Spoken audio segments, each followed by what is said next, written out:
Welcome back mga kaaldab. Ito na naman po ang inyong lingkod, si Mr. Destiny. At syempre pag-uusapan po natin itong mga nagaganap po ngayon sa Instagram, sa Twitter at sa Facebook. Sabi ko nga po sa inyo, kung gusto nyo lang naman po ng update, mga kaganapan, abay lagi lang po kayong tututok sa channel ni Mr. Destiny. Kasi dito po, 101% na updated po kayo.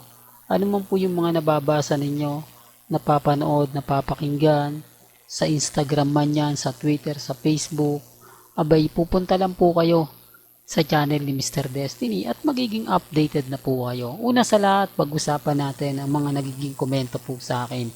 Wala po akong sinabi na aalis si Alden Richards sa 8 Bulaga, sa GMA Kapuso. Mananatili po siyang Kapuso. Di po ba? Wala naman po nagsasabi na hindi po siya ganito ganyan dahil magiging freelancer na rin po siya. Pwede siyang pumunta sa 8 Bulaga. Sa 8 Bulaga lang. Hindi siya po pwedeng kumuha ng kontrata. Magiging freelancer lang siya. Depende po sa schedule na ibibigay niya. Parang Monday to Wednesday o kaya sa 1 week, pwedeng 3 araw po si Alden sa 8 Bulaga. Pwede rin wala siya, 1 linggo. Yun po yung sinasabi ko. Hindi nila nagigets eh.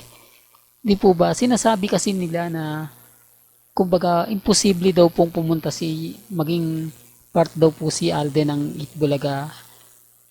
Wala pong pinagkakaiba yan sa tape artist. Magiging tape artist lang po si Alden sa Itbulaga na kahit anong oras pwede po siyang umalis.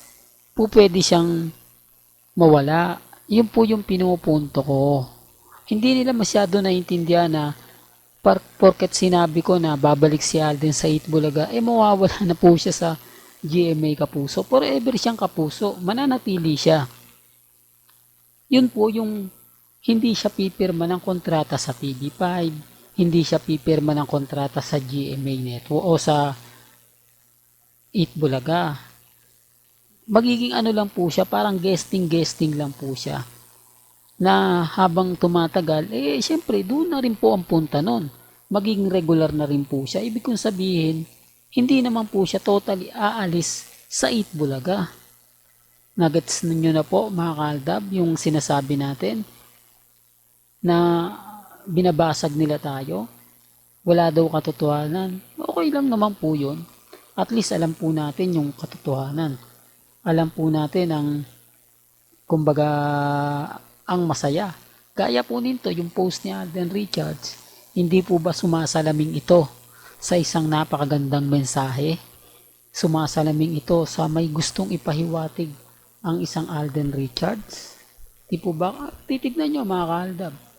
Di po ba? If someone makes you happy, make them happy.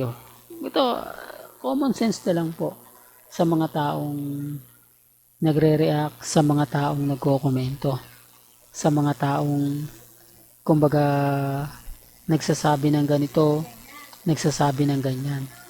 Hindi po ba? Sa dami kayo ngayon mga kaaldab na mga nangyayari at nagaganap sa Instagram, sa Twitter, sa Facebook, kayo na po makapagsasabi. Kayo na po magpapatunay. Kayo na po ang kumbaga makapagre-react.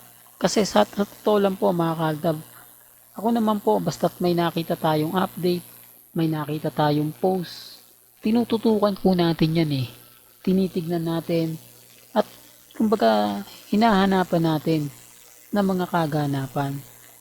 Bagamat marami pong istorya, maraming kwento, andun po tayo andun tayo sa kumbaga gusto nating ilabas, gusto nating ipakita. Hindi po ba? Hindi, real talk yan mga kaaldab. Sa dami po na mga sinasabi nila sa social media about kina Alden at kay May. At least tayo masaya. At least tayo kampante.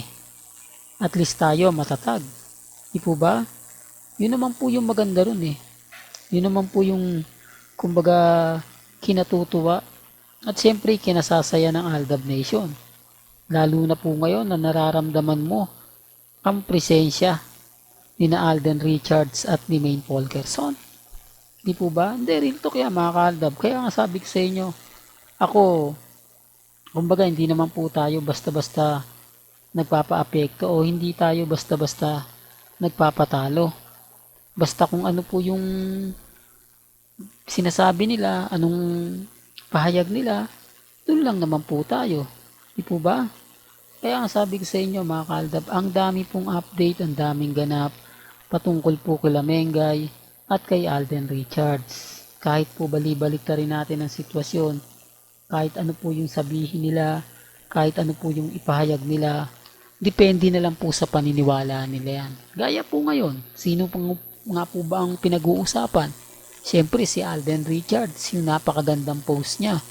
Nagsasabi na nga ito na nga po raw ang nagsasabing malapit ng ipakilala ni Alden Richards ang babaeng pinakamamahal niya. Ito na nga po ba yung simula na aabangan natin? Depende pa rin po yan sa panahon. Depende pa rin po yan sa tamang panahon. Kaya nga sabi ni Mengay, darating din po yan. Relax lang po kayo. Di po ba? Maging updated lang po kayo. Yun naman po yung mahalaga dyan eh. Yun naman po yung kagandahan.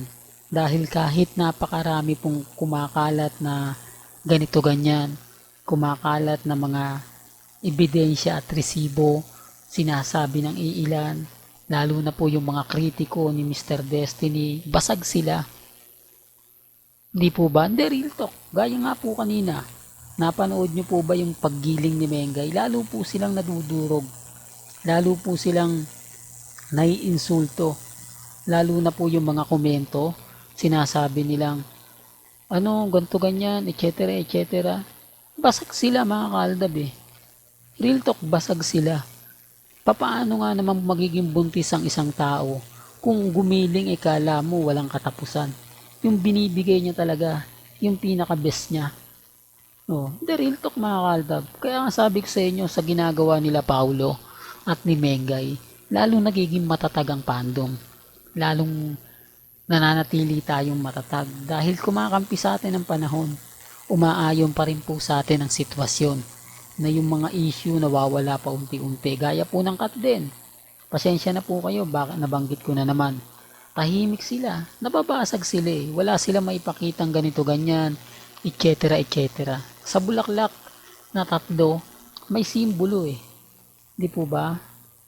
Pero remind ko lang po dun sa mga magpapakalat na naman po ng mga photos, video na itong pinost ni Alden Richards. Andyan si Catherine, kasama niya si Catherine. Inuunahan ko na po kayo. Huwag po kayong maniniwala dyan. Huwag po kayong basta-basta titingin lang sa mga pinopost po nila. Maging mapagmatsyag kayo. Maging mapanuri. Alam naman po kasi natin mga kaaldab, na madali lang naman pong mag-edit, hindi po ba? Madali lang naman pong gumawa ng mga bagay-bagay na kumbaga ipapakita mo. Tapos sasabihin na ganito ganyan, tapos na. Ganun lang naman po kasimple. Ako mga kaaldab, sa totoo lang po, kapag may nakikita tayong ganyan, okay na lang yan. Normal na lang po sa akin yan. Normal na lang yung mga bagay na ganyan kasi hindi naman po natin ipipilit yung gusto natin sa kanila eh.